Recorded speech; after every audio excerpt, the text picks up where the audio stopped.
Over the past 3 decades, we've moved away from all women with breast cancer being treated with mastectomy and removal of all lymph nodes to an era of individualized treatment which may not require the removal of the breast nor of all the lymph nodes. Breast cancer is not a single disease. It is a group of diseases in which no two cancers are exactly alike. The modern treatment of breast cancer involves a team of specialists dedicated to a multidisciplinary approach to care. The specialists include breast surgeons, medical oncologists, radiation oncologists, breast radiologists, pathologists, genetic counselors, physical therapists, and others. Before ever undergoing surgery, patients should know that their case has been reviewed by a multidisciplinary team and that an individualized treatment plan has been developed for the unique characteristics of their cancer. As an example, breast cancer markers may determine that chemotherapy is indicated prior to definitive surgery. Following the initial chemotherapy, the subsequent surgery may be easier to perform, less invasive, and not necessarily require the removal of the breast. Following surgery, where there's been no initial chemotherapy, additional treatment decisions are typically based on the stage of the cancer found at surgery.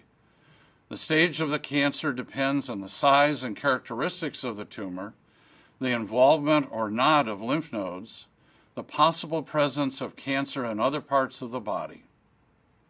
If the patient has had a lumpectomy, typically that patient will require some form of partial or whole breast radiation therapy.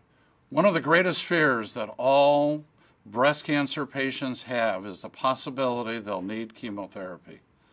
Decisions about chemotherapy are usually determined based on several factors. These include tumor stage, tumor characteristics, tumor size, lymph node involvement, and the status of markers that are measured on the breast cancer itself. These markers include estrogen receptor, progesterone receptor, HER2/neu, and Ki-67. The patient's age and their overall general health also play a role in determining the need for chemotherapy. In addition to the factors that I've just mentioned, we're now in an era of molecular profiling of breast cancers. These studies can help determine the risk of breast cancer recurrence and also the need for chemotherapy. Currently, molecular profiling is primarily performed on estrogen receptor positive breast cancers. I'm optimistic about our ability to treat and control a patient's breast cancer.